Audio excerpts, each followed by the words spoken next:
নমস্কার, নিউজ প্রাইমে আপনাদের স্বাগত। আমি সঞ্জয় রয়েছি আপনাদের সাথে। এই মুহূর্তে আমরা রয়েছি কলকাতার এক অভিজাত ক্লাবে, যেখানে হেমন্তের অপরাহ্ন আসন্ন ছায়াছবি, যেটা জুলাই মাসে রিলিজ করতে চলেছে, তার ট্রেলার লঞ্চ। সঙ্গে পেয়ে গেছি এমন একজন মানুষকে, যিনি আদতে পেশাদার অভিনেতা নন, কিন্তু এই ছবিতে এক গুরুত্বপূর্ণ চরিত্রে অভিনয় করেছেন। নাম সত্যপ্রিয় মুখোপাধ্যায়। পেয়ে গেছি সঙ্গে, তাকে কথা বলে নেব তার সাথে। সত্যপ্রিয় বাবু, প্রথমত নিউজ প্রাইম আপনাকে স্বাগত। আচ্ছা, আমিও আপনাকে শুভেচ্ছা জানাচ্ছি। আচ্ছা, হেমন্তের অপরাহ্ন, আপনি তো পেশাদার অভিনেতা নন, কিন্তু এই ছবিতে গুরুত্বপূর্ণ চরিত্রে অভিনয় করেছেন, কেমন লাগছে? আমার খুব মানে উত্তেজনা হয়েছে। আর রোম্যান্স শব্দটা তো প্রেম বাদে ব্যবহৃত হয় না, কিন্তু যে কোনো ভালো লাগার মানে প্রসঙ্গে রোম্যান্সটা আসতে পারে। আমি মানে ভীষণ রোম্যান্স অনুভব করেছি বই মানে সিনেমাটা করবার সময়।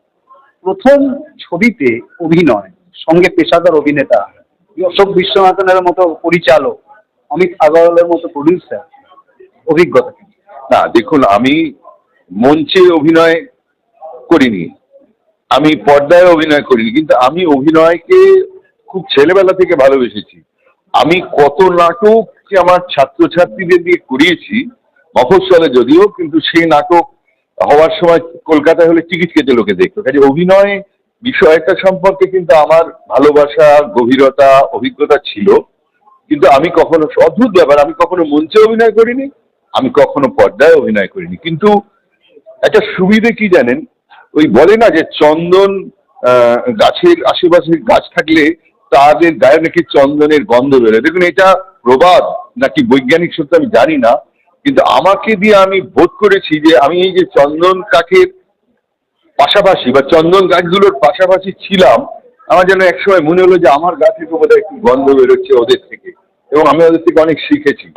এখানে মূল চরিত্রে আমি আছি, কোনো সন্দেহ নেই, কিন্তু ওরা প্রত্যেকেই পেশাদারী এবং অনেকেই, বেশিরভাগই আমার চেয়ে বয়সে কম।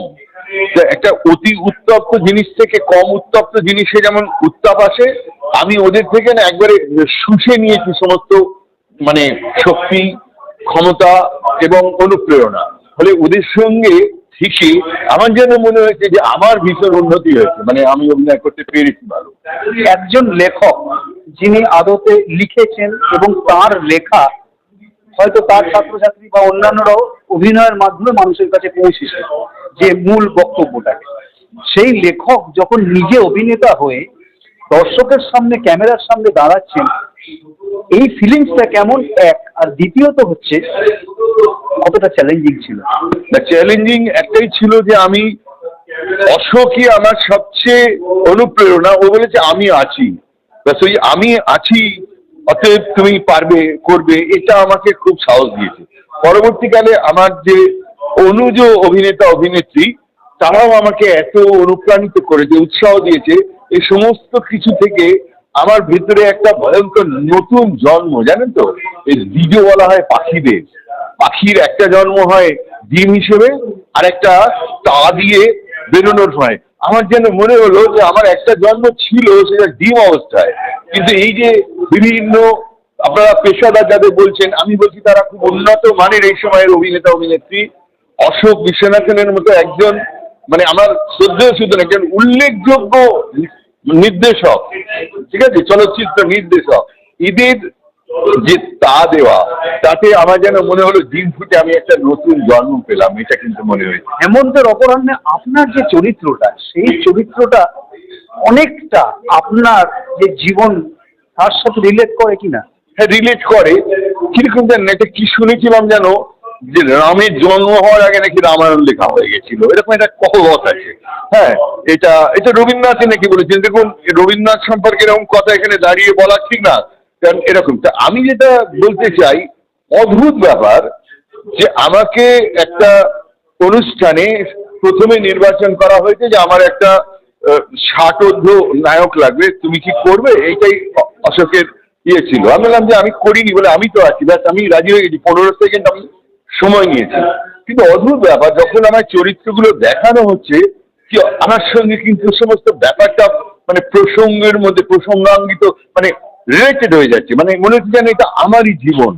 ফলে আমাকে যখন অভিনয় করতে হয়েছে তখন আমার মনে হয়েছে যেন আমি আমাকে খুঁড়ে খুঁড়ে বার করছি, সেই সুযোগটা আমাকে ওরা দিয়েছে, যেটা আমাকে এখানে চলচ্চিত্রে অভিনয় করতে না দিলে আমার জীবনের একটা অংশ নেপথ্যেই থেকে যেত, কাউকে বলতে পারতাম না। তার মানে এটা হয়তো কোনো ধরনের অভিনয় নয়, এটা আপনার ন্যাচারাল যেটা জীবনশৈলী সেটাই তুলে ধরেছেন মানুষের সামনে, খানিকটা রিলেট করে আপনার জীবনের সাথে। এবং আজকের যে মাল্টি স্টারার যুগ, সেখানে দাঁড়িয়ে একজন অপেশাদার অভিনেতা শাহাদুল, তিনি নায়কের মূল ভূমিকায় অভিনয় করছেন, এই জিনিসটা কিভাবে দেখছেন?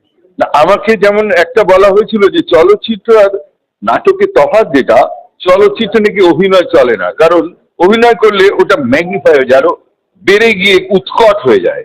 তা আমি দেখেছি সত্যি, আমি এই বইটা 3বার দেখেছি। ছোট স্ক্রিনে দেখেছি, বড় স্ক্রিনে যখন ফিল্ম ফেস্টিভ্যালে বইটা সুযোগ পেয়েছিল সেটাও আমি দেখেছি। যখন আমি দেখেছি, বিশ্বাস করুন, ওটা আমি অভিনয় করেছি এভাবে দেখিনি, আমি এটাকে সাবজেক্টিভলি দেখি, অবজেক্টিভলি। আমি দেখে অবাক হয়ে গেছি যে কিভাবে সত্যি তো এটা অভিনয় আমাকে দিয়ে করানো হয়নি, এটা তো যেন আমি কথা বলছি, এটা আমার ভিতরে নেপথ্য অবস্থায়, অদৃশ্য অবস্থায় যেটা ছিল সেটাকে কি অদ্ভুতভাবে মূর্তিমান অবস্থায় পর্দায় পরিচালক তুলে এনেছেন, এটা আমাকে খুব বিস্মিত করেছে। এই ছবি নিয়ে দর্শকদের উদ্দেশ্যে যদি কিছু বলেন। দর্শকদের উদ্দেশ্যে একটাই কথা বলবো যে এটা আমার প্রথম চলচ্চিত্র, এবং আমি অভিনয় অবশ্যই ভালোবাসি, অভিনয় আমি বুঝিও, কেন আমি অনেক অভিনয় করেছি, কিন্তু চলচ্চিত্রে প্রথম। যদি কোনো খামতি পান তাহলে ক্ষমার দৃষ্টিতে দেখবেন, আর যদি ভালো লাগে সেটা আমাকে কৃতিত্ব দেবেন না, কারণ আমি সে যোগ্যতা হয়তো এখন অর্জন করিনি। এই কৃতিত্বটা পরিচালককে দেবেন, এই কৃতিত্বটা অন্যান্য যাদের সঙ্গে অভিনয় করেছে তারা আমাকে উৎসাহিত করেছে, তার ফলে যে ক্ষমতাটা আমার ভেতরে লুকিয়ে ছিল সেটা বার করেছে তারাই।